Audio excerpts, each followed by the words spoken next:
우리가 여러 번 읽었죠? 같이 3장 3절에서 5절 말씀을 읽도록 하겠습니다. 주보에 있는 말씀 간지를 참고하셔도 좋겠습니다. 함께 읽습니다. 예수께서 대답하여 이르시되 진실로 진실로 내게 이르노니 사람이 거듭나지 아니하면 하나님 나라를 볼 수 없느니라. 니고데모가 이르되 사람이 늙으면 어떻게 날 수 있나? 두 번째 모태에 들어갔다가 날 수 있사옵나이까?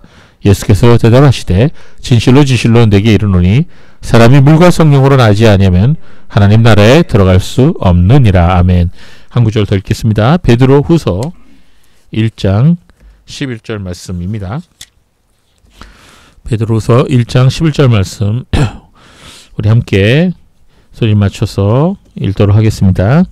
이같이 하면 우리 주 곧 구주 예수 그리스도의 영원한 나라에 들어감을 넉넉히 너희에게 주시리라. 아멘. 네. 우리가 지금 요한복음 3장에 나오는 예수님과 니고데모의 대화를 본문으로 말씀을 살펴보고 있는데요. 벌써 7째 주일에 걸쳐서 우리가 이 같은 본문을 살펴보고 있습니다.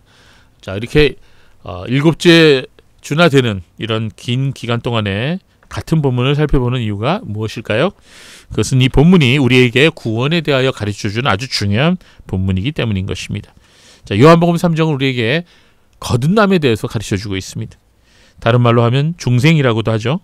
이 거듭남이 중요한 이유는 전에도 말씀드린 것처럼 우리가 하나님 나라에 들어갈 수 있는 유일한 문이요, 또 유일한 열쇠이기 때문인 것입니다. 즉 거듭나지 아니하면 하나님 나라에 들어갈 수 없고 하나님 나라를 볼 수 없다고 예수님 말씀하셨습니다. 또한 이 요한복음 3장은 우리에게 하나님의 나라에 대해서 말씀해주고 있습니다. 예수님께서는 사복음서 전체를 통해서 하나님 나라가 무엇인지 또 왜 우리가 하나님 나라에 들어가야 되는지를 아주 자세하게 말씀을 해주셨습니다. 하나님 나라는 하나님께서 왕이 되셔서 다스리시는 나라를 하나님의 나라라고 말씀드렸습니다. 그 나라는 영원히 계속될 것이고 세세토록 계속될 것입니다. 하나님 나라는 하나님의 영광으로 가득한 나라인 것입니다. 그 나라는 아무나 들어갈 수 없다고 했습니다. 오직 구속함을 받은 사람들이, 구원받은 하나님의 백성들이 하나님 나라에 들어갈 수 있습니다. 물과 성령으로 거듭난 사람만이 하나님 나라의 백성이 될 수가 있습니다. 예수 그리스도를 주와 구주로 영접하고 죄사함을 받은 사람들만이 들어갈 수 있는 나라인 것입니다. 죄 문제를 해결하지 못한 사람은 결코 하나님의 나라에 들어갈 수 없는 것입니다. 여러분 혹시 인도의 성자라고 하는 썬다싱이라는 사람 혹시 들어보신 적 있으세요? 예, 이분이 좀 신비주의적인 그런 모습을 많이 보이기 때문에 우리 주의해야 되겠지만, 그러나 역시 이분도 훌륭한 그리스도인이었습니다. 근데 이 썬다싱이 이런 설교를 한 번을 했습니다. 어떤 사람이 굉장히 악했습니다. 이 세상에 살면서 포악한 악을 많이 저질렀습니다. 근데 이 사람이 죽었어요. 그런데 죽어서 지옥으로 가야 되죠. 근데 어떻게 해서 길을 잘못 들어서 천국으로 들어가 버리고 말았습니다. 아무도 그가 천국으로 들어오는 것을 막지 않았답니다. 그런데 이 천국으로 들어온 그 악인의 눈이 휘둥그레졌습니다. 그곳에 있는 모든 사람들은 너무나도 빛이 났습니다. 또 그들이 입고 있는 옷은 너무나도 깨끗하고 환했습니다. 거기에 비해서 자기 자신은 너무나도 냄새나고 더러운 그런 옷을 입고 있었습니다. 그 악인에게는 이 천국의 분위기가 너무나 낯설고 적응하기가 힘들었습니다. 시간이 흐를수록 그 불편함이 더해져서 도저히 견디기 힘들었어요. 참을 수 없었던 그 악인은 천국에서 뛰쳐나왔습니다. 그리고 지옥문을 향하여 전력 질주를 했답니다. 결국 지옥문으로 들어가갖고는요, 지옥의 제일 한가운데 자리를 딱 잡고 앉아서는 이렇게 말했대요. 아, 편하다.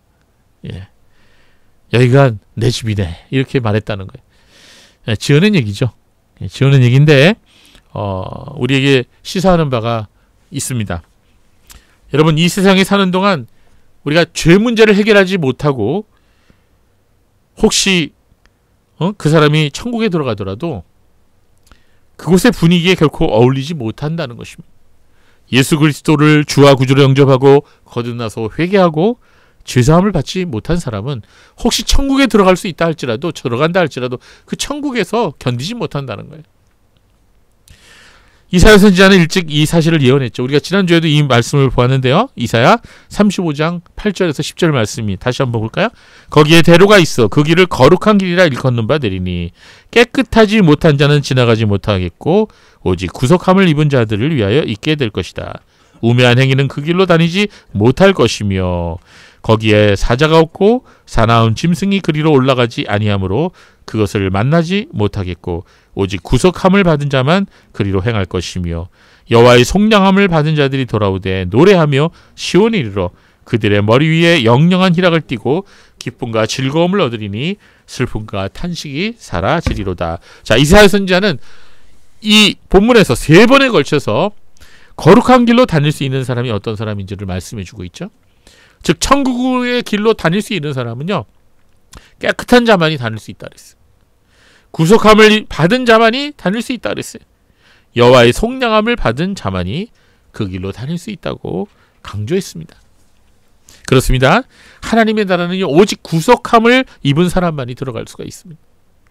천국으로 가는 길은 오직 구속함을 받은 자만이, 여호와의 속량함을 받은 자만이 들어갈 수 있는 것입니다. 여러분, 이 속량함이라는 게 뭐냐면요, 값을 주고 샀다는 뜻이에요. 자, 이 말은 무슨 말일까요? 예수님께서 자신의 피를 흘리셔서 그 피값으로 우리를 사셨다는 겁니다. 예수님의 피값으로 우리의 죄를 다 씻으시고 그 죄값을 다 지불하시고 그리고 우리를 사셨습니다. 바로 이 속량함을 받은 사람들이 그 거룩한 길로 다닐 수 있다는 그런 말씀인 것이죠. 전에도 말씀드린 것처럼 하나님의 나라는 죄도 눈물도 질병도 없는 나라입니다. 그 누구도 늙지 않습니다. 죽지 않습니다. 영원한 생명을 누리게 될 것입니다. 천지를 창조하신 하나님께서 새하늘과 새 땅과 새 예루살렘을 만드셔서 하나님의 백성들이 거기에서 살도록 하시겠다고 약속하셨습니다. 이 하나님의 나라는 그러나 이미 예수님께서 2000년 전에 이 땅에 오셨을 때 이미 시작되었다고 제가 말씀드렸죠. 그러나 그 하나님의 나라는 아직 완성된 것은 아닙니다. 하나님의 나라는 예수님께서 다시 오실 때, 예수님이 재림하실 때 완성된다고 말씀드렸습니다. 그러나 예수님께서 재림하시기 전에 성도가 이 세상에 살다가 죽게 되면 어떻게 되죠? 그 성도는 먼저 하나님 나라에 들어가게 되는 거예요. 그래서 우리는 이 땅에 사는 동안 하나님의 나라에 들어가기를 소망해야 되는 것입니다. 우리가 하나님 나라에 들어간다는 것은 죽은 다음에 들어가는 게 아니라 이 세상에 살아가는 동안, 즉 이 세상에서 죽기 전에 물과 성령으로 거듭날 때, 그때 하나님의 나라에 들어가게 되는 것입니다. 그렇습니다, 여러분. 이 세상에 사는 동안 우리는 이미 하나님 나라에 들어가게 된다는 것을 성경은 말해주고 있어요. 사람이 거듭날 때 하나님 나라의 백성이 되는 거예요. 그래서 죽기 전에, 즉 이 세상에 사는 동안에 하나님의 나라의 시민이 되지 못한 사람은 죽어서도 들어갈 수 없다는 거예요. 그러므로 하나님의 나라는 죽어서 비로소 가는 것이 아니라 이 땅에 사는 동안 들어가야 되는 나라인 것입니다. 여러분, 이 하나님의 나라에 들어가려면 구원받는 믿음이 있어야 돼요. 구원받은 믿음이란 무엇일까요? 그것은 우리가 하나님 나라에 들어갈 수 있는 믿음을 말하고요, 참된 믿음을 말합니다. 여러분 혹시 믿음이 있다고 생각하세요? 여러분 자신에게 믿음이 있다고 생각하세요? 여러분이 가지고 있는 그 믿음이 진정한 믿음이라고 생각하십니까? 내가 이 세상에 사는 동안 내 믿음이 있다고 생각했는데 막상 죽은 후에 보니까 내가 믿음이라고 생각한 게 가짜라고 판명된다면 그 사람은 결코 하나님 나라에 들어가지 못한다는 것입니다. 오늘날 수많은 사람들이 자신들이 가지고 있는 믿음이 가짜 믿음인지 진짜 믿음인지 그것을 잘 알지 못한 채 살아가고 있다는 겁니다. 물론 죽어보면 알겠죠. 그러나 그때는 이미 늦는 것입니다. 여러분의 믿음은 진짜 믿음입니까? 여러분 믿음이 구원받는 믿음이라고 확신하고 계십니까? 그렇다면 우리의 믿음이 참된 믿음인지 가짜 믿음인지 어떻게 알 수 있을까요? 물론 그 기준은 하나님의 말씀인 것입니다. 그런데 오늘 20세기에 들어와서 몇몇 사람들이 이 참된 믿음에 대한 하나님의 말씀을 자기 생각대로 잘못 해석해서 많은 사람들을 잘못된 길로 이끌고 있습니다. 저는 오늘 여러분과 함께 이 주재권 구원이라고 하는 좀 다소 상세한 개념을 가지고 함께 말씀을 나누려고 합니다. 이 주재권 구원이라는 이 말 자체가 좋은 표현은 아닙니다. 그러나 이미 이 표현이 대중화되어 있기 때문에 사람들이 또 그렇게 사용하고 있기 때문에 저도 이 표현을 사용하는 것입니다. 여러분, 이 주재권 구원을 영어로 표현한다면 로드십 셀베이션이라 말할 수 있습니다. 자, 먼저 이 말이 어떤 배경에서 생겨나게 되었는지를 말씀드리겠습니다. 미국에서 1980년대에 복음주의 기독교회 내에서 한 가지 논쟁이 일어났습니다. 미국 캘리포니아에 가면요, 그레이스 커뮤니티 교회라고 하는 교회가 있습니다. 꽤 큰 교회입니다. 이 교회는 침례 교회인데요. 이 교회를 담임하고 있는 목사님은 존 메가더 목사님입니다. 여러분도 혹시 이 목사님의 이름을 들어보신 적이 있을 것입니다. 이분은 개혁주의 신앙을 가지고 목회를 하는 분이에요. 옛날 스펄전 목사님이 침례교 목사님이면서 개혁주의 신앙을 가지고 목회를 하셨죠. 그 목사님과 같은 그런 목사님입니다. 그런데 이분이 1988년에 책 한 권을 냈는데 이 책의 이름이 Gospel According to Jesus라고 하는 책이었습니다. 자, 우리나라에서도 이 책이 번역이 되는데 번역된 책의 제목은 참된 무릎꿇음 그리고 예수가 목숨 걸고 전한 복음이라고 하는 그런 제목으로 번역되어 출간되었습니다. 물론 지금은 절판되었어요. 그런데 이 책 때문에 미국 복음주의 교회 내에서 한바탕 소동이 일어났어요. 도대체 그 책의 내용이 뭐길래 그런 소동이 벌어졌을까요? 당시 미국 교회에서는요, 결단주의식 구원론, 즉 구원 얻는 믿음은 예수님이 메시아라는 사실에 동의하는 의지적 결단의 산물이라는 주장이 유행하고 있었습니다. 자, 쉽게 말하자면 예수님을 믿는다고 마음으로 동의하고 그 입으로 고백만 하면 그 사람은 구원받는 거예요. 즉 마음에 예수님을 믿기로 결단하는 그 결단만으로 천국에 들어가게 된다. 이렇게 가르쳤습니다. 근데 이렇게 주장하는 사람들은 예수님을 구세주로 믿어 구원을 받는 것하고 예수님을 인생의 주인으로 모시고 사는 것하고 다르다. 이렇게 구분을 했어요. 이건 독립된 두 개의 다른 개념이다. 이렇게 구별을 했던 것입니다.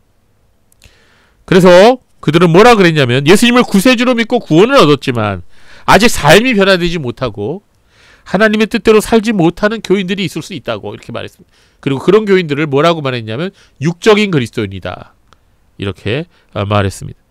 이러한 육적인 그리스도인은요, 이 세상에서 사는 동안 하나님과 좀 불편한 관계에 있겠지만 그래도 예수님을 영접했기 때문에 입으로 시인했기 때문에 구원받는 데는 문제가 없다고 그렇게 말했습니다. 그런데 그러한 육적인 그리스도인들이 하나님께 자신을 헌신하고 그리스도의 제자로 살아가기 원한다면 한 번 더 자신을 하나님께 드리는 결단을 해야 한다는 것입니다. 이렇게 해서 훈련되고 하나님의 뜻대로 살아가는 그리스도인들을 뭐라 그랬냐? 영적인 그리스도인이라 이렇게 말했던 것입니다. 그래서 그들은 이 세상 사람들을 세 가지로 분류했어요. 첫 번째는 예수님을 믿지 않고 있는 자연인들, 불신자들이죠. 두 번째는 예수님을 믿기는 믿지만 아직 헌신되지 않은 육적인 그리스도인들. 세 번째는 자신을 하나님께 헌신해서 하나님의 참된 그리스도인으로 제자로 살아가고 있는 영적인 그리스도인. 이렇게 세 가지로 사람들을 나누었던 것입니다. 이러한 교리적 신학적 배경에 의해서 거의 모든 교회의 목사님들이 목회를 하고 설교를 했어요. 그뿐만 아니라 그 당시에 활발히 사역을 했던 CCC라고 하는, 여러분 선교단체 들어보셨어요? 예, 대학에 가면은 이 CCC라는 선교단체 만날 수가 있어요. 그래서 내비게이터 들어오셨죠? 예, CCC 내비게이터 같은 이런 유명한 선교단체들도 이러한 내용을 중심으로 사역을 했던 것입니다. 무엇보다도 1950년대부터 미국 전체에 큰 영향을 준 전도 운동이 있었는데 바로 빌리 그레함 목사님이 주도했던 전도 운동이었습니다. 바로 이 전도 집회가 이런 결단주의식 구원론의 근거에서 이루어졌던 것입니다. 그래서 빌리 그레이엄 목사님이 가는 곳마다 이 부흥회를 하고 전도 집회를 하면 수많은 사람들이 몰려들었는데 전성기 때는요 매달 6,000명의 결신자들이 있었다고 합니다. 대단하죠? 1955년에 빌리 그레이엄 목사님이 영국 런던에서 전도 집회를 했는데 이때는 하룻밤에 3,400명의 신자들이 생겼다 그래요. 3,400명이 회심했다는 거죠. 그러나 빌리 그레이엄 목사님 측이 회심했다고 주장한 이 수천 명의 사람들 중 대부분은 삶에 아무런 변화가 일어나지 않았다는 것입니다. 그리고 그들 중에는 많은 사람들이 신앙생활을 계속 이어가지 못했다는 것입니다. 그럼에도 불구하고 그들은 그들이 회심했다고 하는 것에 의심하지 않았어요. 그리고 그들이 서로 모여서 회의를 했어요. 왜 이들이 계속 신앙생활을 하지 않고 왜 이들이 삶의 변화가 없을까? 그 이유가 뭘까? 이렇게 서로 회의를 했는데 그 결론이 뭐냐? 훈련이 부족했다. 예, 이렇게 결론을 내렸다는 것입니다. 여러분 혹시 로이드 존스 목사님 들어보셨죠? 네, 이 로이드 존스 목사님이 이 빌리 그레이엄의 이 전도 집회에 동참하기를 거부했습니다. 왜 그랬냐면은 그리스도를 영접하러 앞으로 나온 사람들이 성경적인 거듭남을 경험한 사람이 아니었다고 판단했기 때문입니다. 자, 우리가 그때 부흥회 보면 여러분도 그런 거 경험해 보셨을 거예요. 지금 오늘 이 말씀을 들으시고 예수 그리스도를 내 개인의 구주로 영접하실 분은 손 들고 앞으로 나오십시오. 자리에 일어나십시오. 이런 경우 여러분 보신 적이 있을 것입니다. 자, 이렇게 해서 일어나서 기도를 따라 했다든지 앞으로 강대상 앞으로 나온 사람이든지 이런 사람들 다 이름을 적습니다. 그리고 이 사람들이 거듭났다고 판단한 것입니다. 그러나 로이드 존스 목사님은 이러한 방식이 성경적이 아니라고 생각했어요. 왜냐하면 빌리 그레이엄 목사님의 전도가 하나님은 모든 사람에게 믿을 수 있는 능력을 주셨다고 하는 잘못된 신학 위에 세워진 잘못된 방법이라고 생각이기 때문인 것입니다.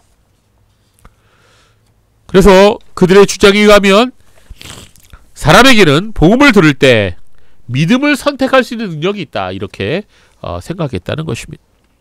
그래서 이 능력을 발휘해서 의지적인 결단으로 구원을 얻는 믿음을 가지게 될 수 있다는 그런 주장이었습니다. 즉 그들에게는 구원 얻는 믿음이란 인간의 의지적인 결단에 의해서 얻을 수 있는 것이었습니다. 내가 예수님을 믿기로 결정하는 것, 그 자체가 구원을 얻는 것이며 거듭나는 것이다 이렇게 생각했던 것입니다. 일단 예수님을 믿기로 결단하게 되면 구원을 위해서 더 이상 필요한 것이 없다고 생각했습니다. 그래서 이렇게 결단주의식 구원론을 주장하는 사람들은 구원을 위해서 회개가 필요하지 않다라고 생각했어요. 왜냐하면 회개 역시 일종의 행위이기 때문에 구원과는 아무런 관계가 없고 단지 더 높은 신앙생활을 하기 위해서만 필요하다고 생각했던 거예요. 그리고 구원을 얻기 위해 회개가 반드시 있어야 한다고 주장하는 사람들은 행위 구원자다 이렇게 말했던 것입니다.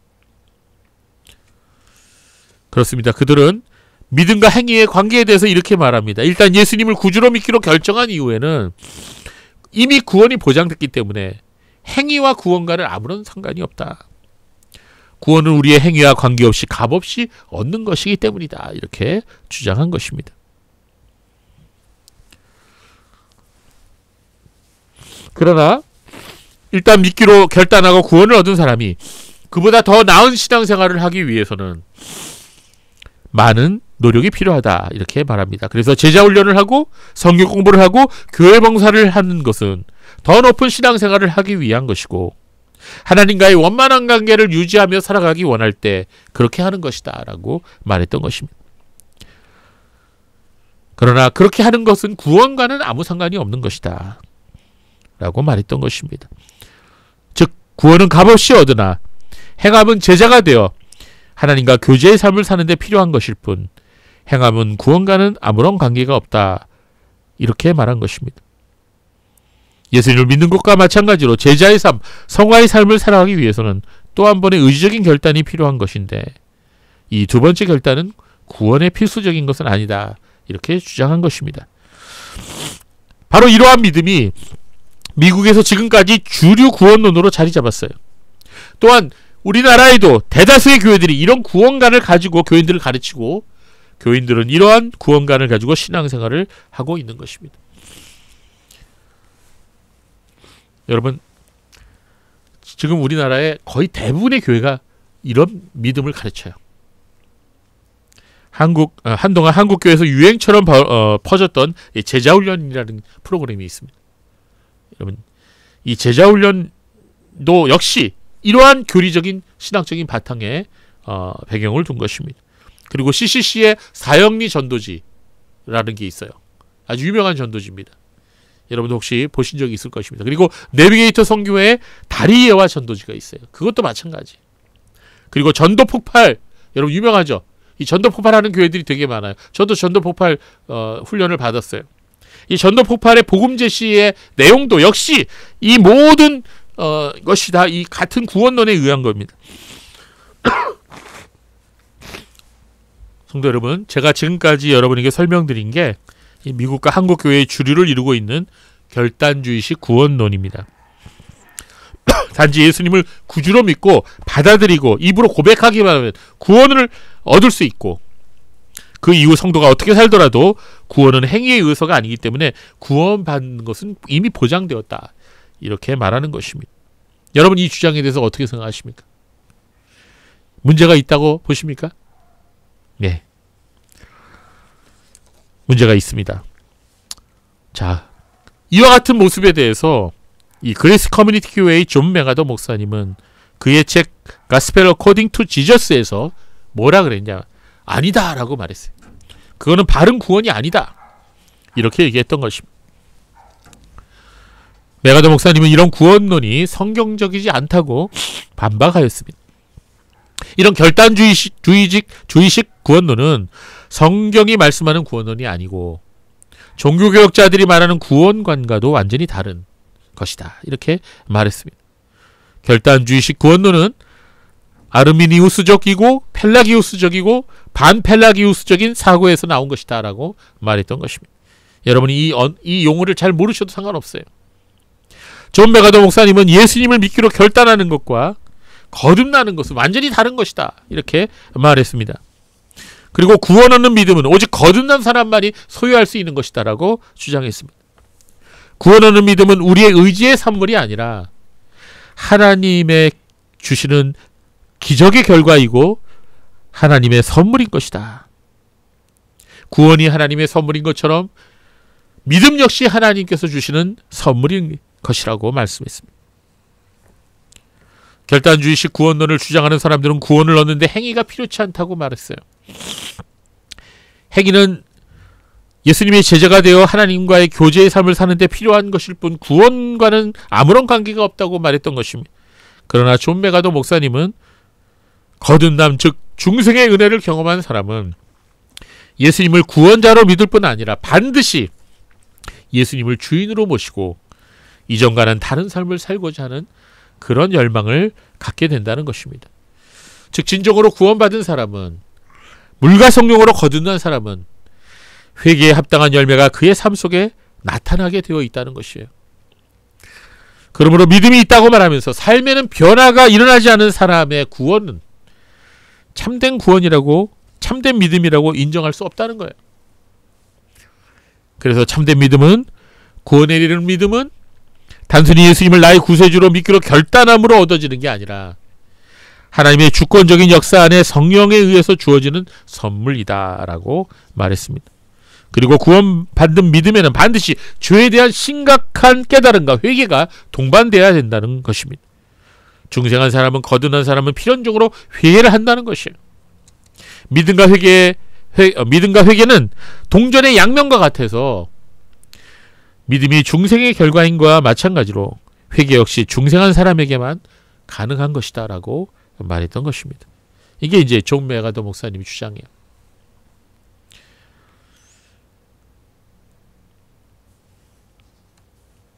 결단주의식 구원론을 주장하는 사람은 우리가 구원을 얻기 위해서는 예수 그리스도를 우리가 믿기로 결단하고 입으로 시인하기만 하면 된다 그랬어요.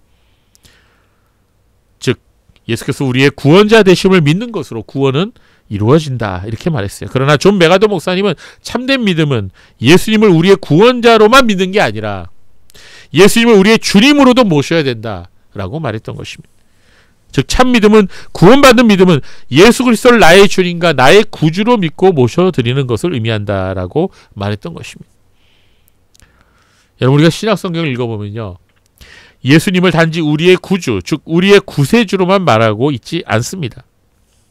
예수님은 우리의 죄를 짊어지시고 십자가 위에서 우리의 죄값을 다 지불해 주심으로 우리의 구원을 이루신 구세주, 즉 구주가 되십니다. 동시에 예수님은 만왕의 왕이시며 만유의 주이신 우리의 생명과 삶의 주인이 되십니다. 즉 우리의 주가 되십니다. 성경에서는 이 두 가지가 같이 나옵니다. 항상. 그 신뢰를 볼까요? 사도행전 2장 36절을 보면 이런 말씀이 있어요. 베드로 사도는 사람들에게 이렇게 외쳤습니다. 우리 같이 읽어볼까요? 그런즉 이스라엘 온 집은 확실히 알지니 너희가 십자가에 못 박은 이 예수를 하나님이 주와 그리스도가 되게 하셨느니라. 자, 여기서 베드로 사도는 예수님을 뭐라고 표현했어요? 주라 그랬어요. 주. 여러분, 이 주라고 하는 단어가 의미하는 바가 뭘까요? 여기서 주는 헬라어로 퀴리오스입니다. 여러분, 이 단어를 그 당시 로마 제국에서는요, 아무에게나 부를 수 있는 단어가 아닙니다. 그 당시 로마 제국에서는 황제에게 부르는 호칭이었어요. 내 주인이다. 내 생명의 주인이다. 그런 뜻이에요. 구약성경 72역에서는요, 하나님의 이름 여호와 대신에 이 단어를 번역을 했어요. 퀴리오스라고. 즉 여호와 하나님은 만왕의 왕이시며 만군의 주라고, 퀴리오스라고 그렇게 번역을 했던 것입니다. 예수님을 주라고, 즉 퀴리오스라고 선포했던 베드로는 그가 기록한 베드로 후서에서 3번에 걸쳐서 예수님의 주 되심을 말씀하고 있습니다. 제가 세 구절을 말씀드렸죠. 베드로후서 1장 11절 말씀 같이 한번, 우리 아까 읽었지만 다시 한번 읽어봅시다. 시작. 이같이 하면 우리 주 곧 구주 예수 그리스도의 영원한 나라에 들어감을 넉넉히 너에게 주시리라. 2장 20절 말씀. 만일 그들이 우리 주 대신 구주 예수 그리스도를 알므로 세상의 더러움을 피한 후에 다시 그 중에 얽매이고 지면 그 나중 형편이 처음보다 더 심하리니. 3장 2절 말씀. 곧 거룩한 선지자들이 예언한 말씀과 주 대신 구주께서 너희 사도들로 말미암아 명하신 것을 기억하게 하려 하노라. 자, 베드로 후서는 3장까지밖에 없어요. 1장, 2장, 3장, 3장으로 구성된 편지인데 각 장마다 똑같이 예수님을 뭐라고 표현했습니까? 우리 주님이시고 또 구주이시다. 이렇게 두 가지로 표현했습니다. 헬라어로 주님은 뭐예요? 퀴리오스예요. 퀴리오스. 예, 여기서는 퀴리우라고 하는 것은 소유격으로 변화가 된 거죠. 자, 여기 그 다음에 구주는 뭐라 그랬어요? 구주는 소테로스라고 나왔어요. 소테로스. 이 단어를 3번이나 반복해서 지금 사용하고 있습니다. 예, 구주라고 하는 것은 나의 죄를 위해서 십자가에 달려서 죽으셨고 부활하셨다는 것, 즉 나를 죄에서 구속하셨다는 그런 의미의 단어가 구주이십니다. 예수님은 저와 여러분의 구주이시죠. 그러나 그것만으로 끝나는 게 아니라는 거예요. 신앙이라고 하는 거는. 신앙은 예수님이 나의 구주이신 것을 믿는 것뿐만 아니라 예수님이 나의 삶 전체의 주인이라는 거예요. 나의 왕이라는 거예요. 근데 이게 굉장히 중요한 개념이에요. 왜 중요한 개념인지 설명해 드릴게요. 베드로 사도는 여기서 주를 구주와 함께 쌍으로 표현하고 있어요. 구주란 구세주를 말하는 것입니다. 헬라어로 소테르예요. 영어로 하면 세이비어, 딜리버 이렇게 번역할 수가 있습니다. 그런데 베드로 사도가 여기서 주를 먼저 언급했어요? 구주를 먼저 언급했어요? 주를 먼저 얘기했죠.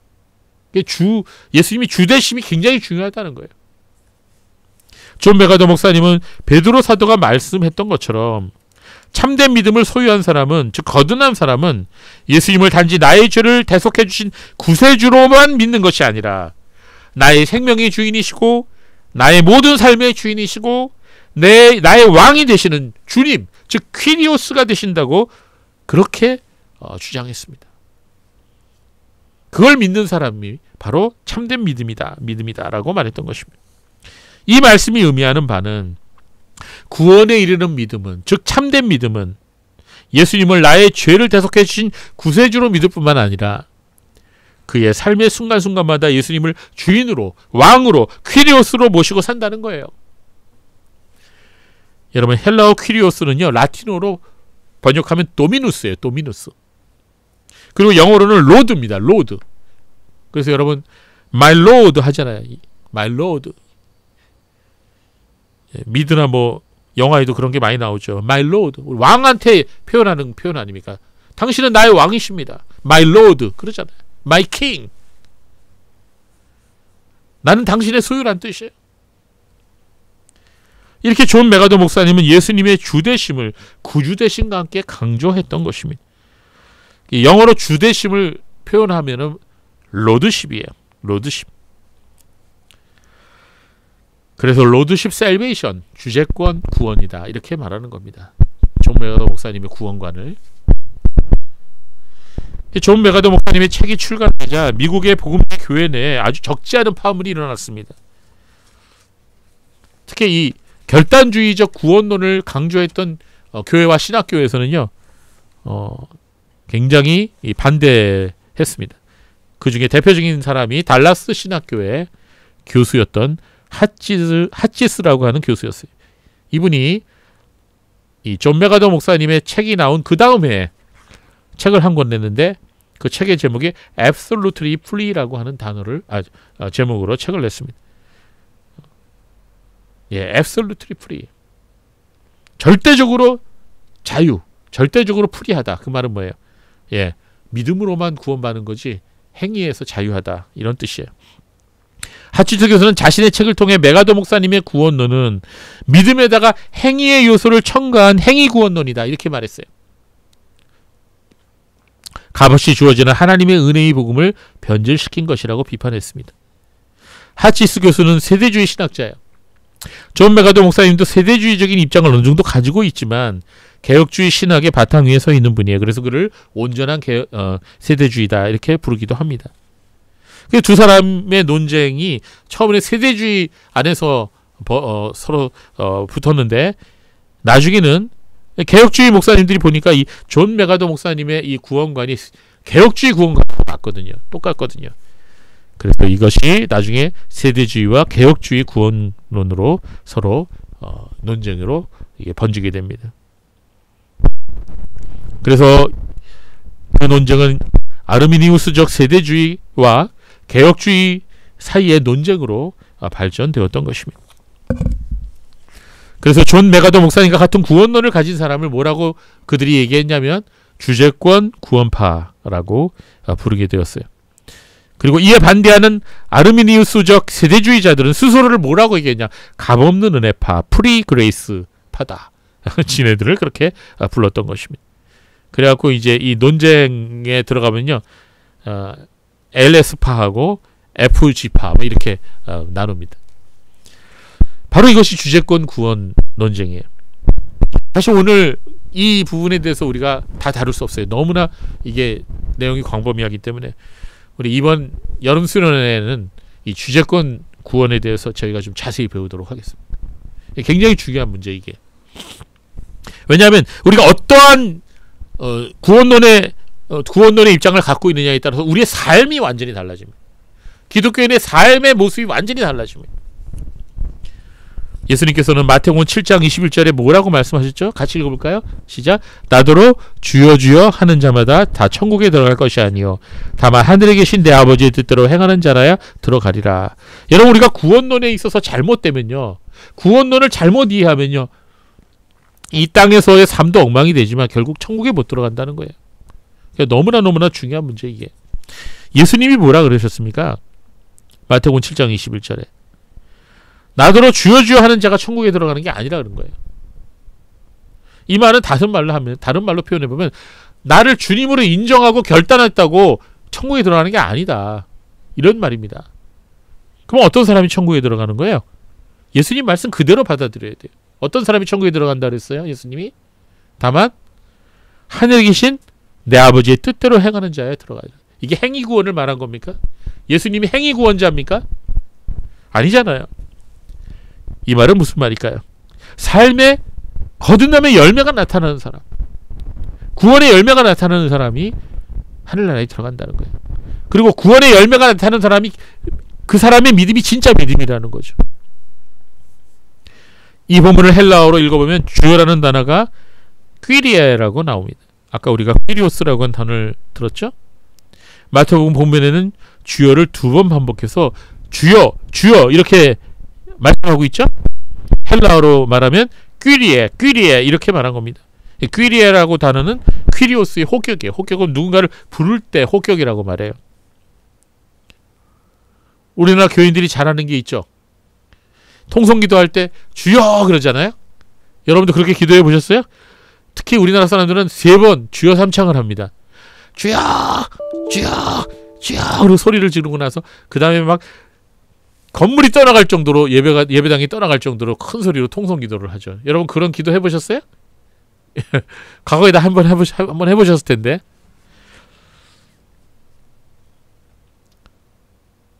그래서 이 주여 삼창을 헬라어로 하면 어떻게 되는 거예요? 퀴리에 퀴리에 퀴리에 그러는 거예요. 예, 좀 유식해 보시려면요, 주여 삼창할 때 다음부터는요 주여 그러지 마시고 퀴리에 퀴리에 퀴리에 그러세요. 그 사람들이 저 사람이 뭔 말인가 그럴 거예요. 여러분 천주교에 가면 미사곡이 많이 있지 않습니까? 또 기도문 중에 가장 많이 나오는 게 뭔지 아세요? 퀴리에 엘레이종이에요. 예, 퀴리에 엘레이종이 이게 무슨 뜻이냐? 주여 자비를 베푸소서예요. 예, 이런 뜻입니다. 여러분 교회 다니는 분들 중에 살아가면서 주여를 외치는 분들이 많죠. 여러분도 그럽니까? 아주 위급한 순간에 주여 그러죠. 아니면 작은 탄식이나 감탄사로도 주여를 외치는 분들이 많이 있습니다. 물론 엄마보다는 좋은 거죠. 여러분 위급한 일 있을 때 뭐라고 해요?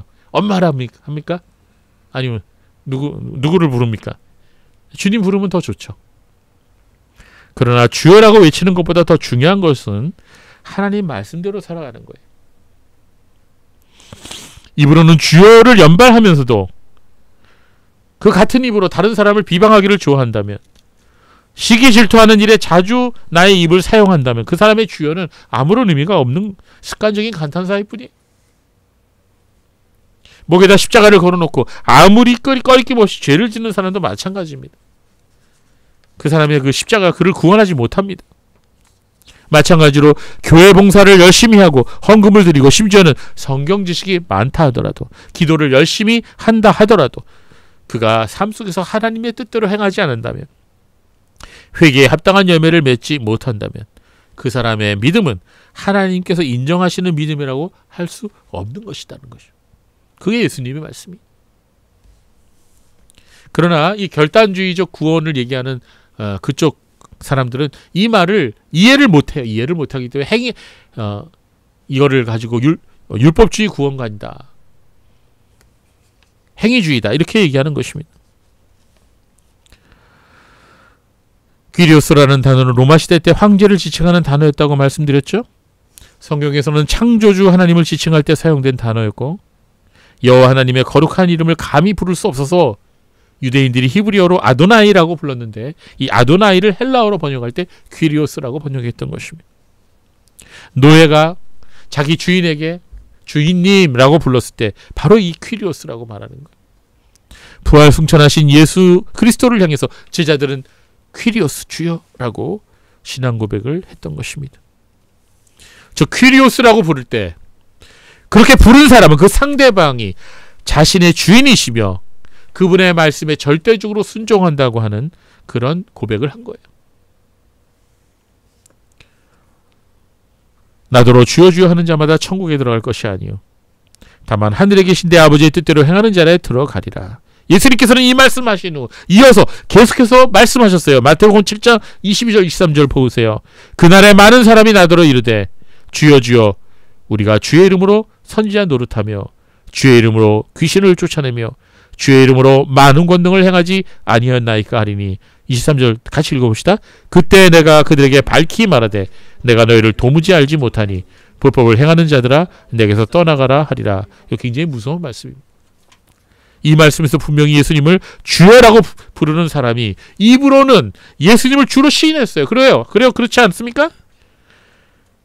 그러나 말로만 주여로 불러서는 그 사람이 구원받는 사람이 될 수 없어요.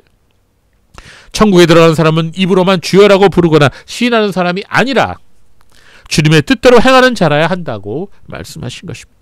이것은 결코 행위 구원을 말씀한 게 아닙니다. 이것은 예수님을 주인으로 모시고 우리의 왕이신 예수님 말씀에 순종하는 자가 진정한 성도임을 말씀하신 것입니다. 바로 이 마태복음 7장 21절부터 23절 말씀은 산상수훈의 결론 부분이에요. 여러분, 이 산상수훈은요, 거듭난 성도에게 하신 말씀이에요. 예수 믿지 않은 사람에게 하신 말씀이 아닙니다. 거듭난 성도만이 또 행할 수 있는 말씀이에요. 물론 모든 성도들이 산상수훈의 말씀을 완벽하게 지키지 못해요. 그러나 진정으로 거듭나지 않았다면 산상수훈의 말씀은 결코 행할 수 없는 말씀인 것입니다. 거듭난 성도들은 이 산상수훈의 말씀을 하나씩 순종해 가면서 그러면서 성화되어 가는 거예요. 주님께서는 심판의 날에 입으로만 주여 주여 하면서 삶과 행동은 주님의 뜻대로 살지 않은 사람들에게 내가 너희를 도무지 알지 못한다, 이렇게 말씀하실 것이라, 그렇게 말씀하셨어요. 그리고 그런 사람들에게 너희는 불법을 행하는 자들이다, 그렇게 말씀하실 것이라는 겁니다. 우리는 여기서 오해하지 말아야 됩니다. 그들이 주님의 뜻대로 살지 못했던 것은 그들의 노력이 부족해서가 아니라는 거예요. 그들이 진정으로 거듭나지 못하였기 때문에 하나님의 뜻대로 행할 수 없었다는 것입니다. 여러분, 이것을 잘 알아야 돼요. 그들이 비록 예수님의 이름을 빙자하여 선지자 노릇을 할 수 있었어도, 오늘날로 얘기하자면 목사로 이 땅에서 행동할 수 있었다 할지라도 그들이 진정으로 거듭나지 않았다면 그들은 하나님의 뜻을 행할 수 없었다는 것입니다. 그들이 비록 예수님의 이름으로 귀신을 쫓아내고 많은 권능을 행했었지라도 그들이 하나님의 자녀가 아니었기 때문에 하나님의 말씀대로 살지 못했던 것입니다. 그러므로 진정한 믿음은 반드시 행함으로 열매가 나타나는 것이에요. 그 열매로 그 나무를 알 수 있다는 것입니다. 스스로를 값없는 은혜파라고 불렀던 아르미니우스적 세대주의자들은 오늘날 미국뿐 아니라 한국에도 너무나 많이 있습니다. 우리나라 대부분의 교단들이 이 아르미니우스적 세대주의자들의 영향력을 너무나 많이 받았어요. 한국교회는 거의가 다 이 영향을 받았어요. 제가 존경하는 이미 소천하신 고 옥하는 목사님께서 제자훈련 세미나를 하실 때 제가 그 세미나에 참여해서 말씀을 들은 것이 지금도 기억납니다. 그분이 제자훈련 세미나 때 꼭 이런 말씀을 하셔요. 자기가 이제 설교를 하는데 매주 주일 일부 예배에 한 남녀 커플이 참석을 한대요. 그런데 목사님은 그들이 부부가 아니라는 걸 안답니다. 그럼에도 불구하고 그들은 한 번도 예배를 빠지지 않고 나온대요. 분명 불륜 관계인데도 서로 같이 살면서 주일이면 어김없이 일부 예배에 참여한다는 거예요. 그리고 예배가 끝나면 목사님께 와서 절을 하면서 인사를 하면서 목사님 오늘 은혜 많이 받았어요, 감사합니다 하고 돌아간다는 거예요.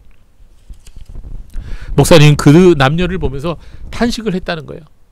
내가 아무리 설교를 해도 저들이 회개하지 않는구나. 내가 아무리 외쳐도 저들이 잘못을 깨닫지도 못하고 회개하지도 않는구나. 이렇게 하면서 자신이 한계를 느꼈다는 거예요. 그 얘기를 제자훈련 세미나 때 하는 것을 들었습니다. 여러분, 그들이 받은 은혜라는 건 뭘까요? 오늘날 너무나 많은 교회에서 수많은 사람들이 이런 잘못된 구원관을 가지고 자신들이 구원받았다고 하는 잘못의 착각에 빠져 있다는 거예요.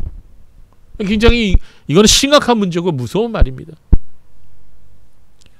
나는 예수님을 마음에 믿기로 결단했고 입으로 시인했기 때문에 나는 구원받았다, 이렇게 생각한다는 거예요.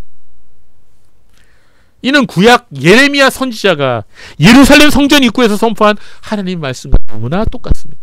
여러분 한번 볼까요? 이거는 같이 봐야 돼요. 예레미야 7장 8절에서 11절 말씀.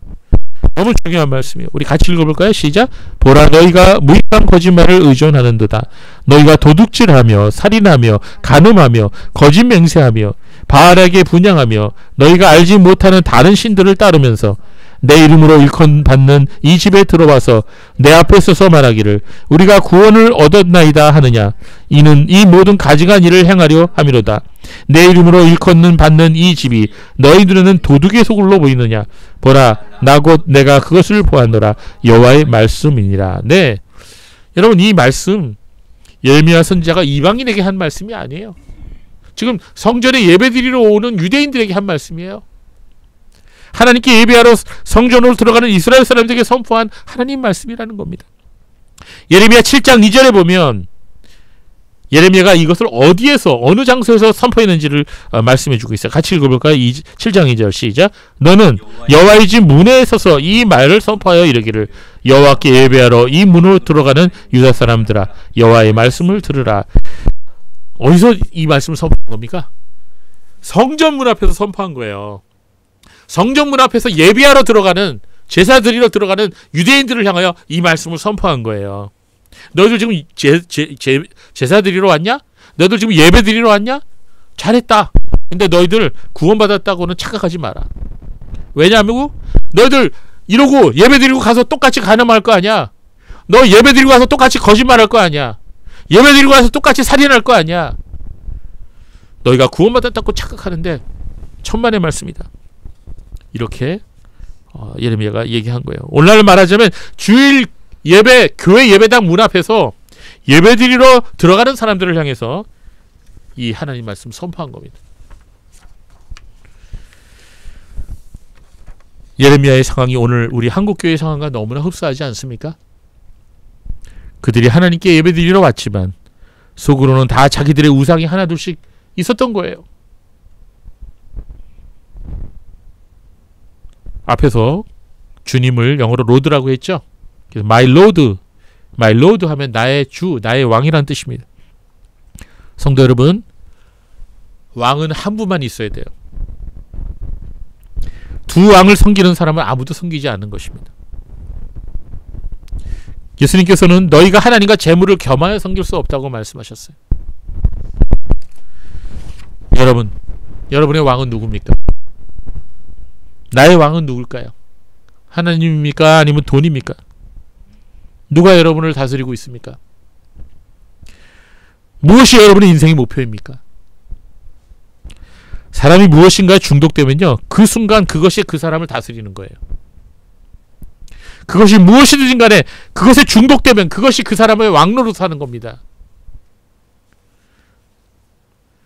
여러분 지금 무엇을 쫓아 살아가고 있습니까? 지금 교회 다니는 사람이든 교회 다니지 않는 사람이든 수많은 사람들이 지금 뭔가에 중독되어 살아가고 있어요.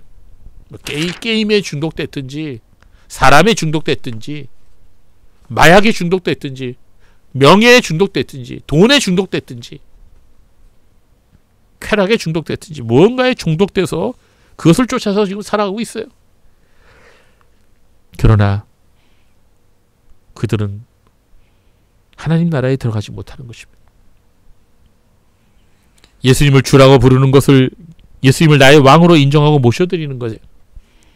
그래서 예수님의 왕 되심을 로드십이라 이렇게 표현하는 것입니다.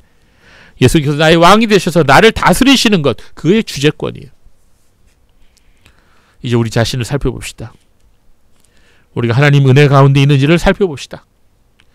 저는 이 말씀을 읽을 때마다 제 자신을 돌아보고 제 자신이 과연 구원받는 믿음을 갖고 있는지, 그게 항상 두려움에 자신을 보게 됩니다. 고린도후서 13장 5절 말씀 우리 같이 한번 읽어보겠습니다. 시작. 너희는 믿음 안에 있는가 너희 자신을 시험하고 너희 자신을 확증하라. 예수 그리스도께서 너희 안에 계신 줄을 너희가 스스로 알지 못하느냐. 그렇지 않으면 너희는 버림받은 자니라.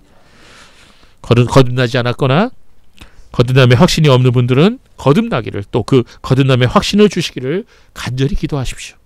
주님께서 반드시 기도에 응답해 주실 것입니다.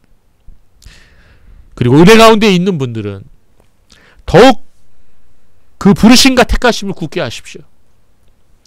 더 큰 은혜를 날마다 사모하십시오. 언제나 예수 그리스도께서 나의 구주이시며 나의 주님이신 것을 믿고 선포하시기 바랍니다.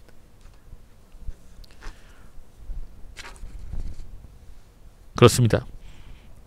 이제 오늘 말씀 베드로서 1장 10절 11절 두 구절을 같이 읽고 말씀 마치겠습니다. 시작.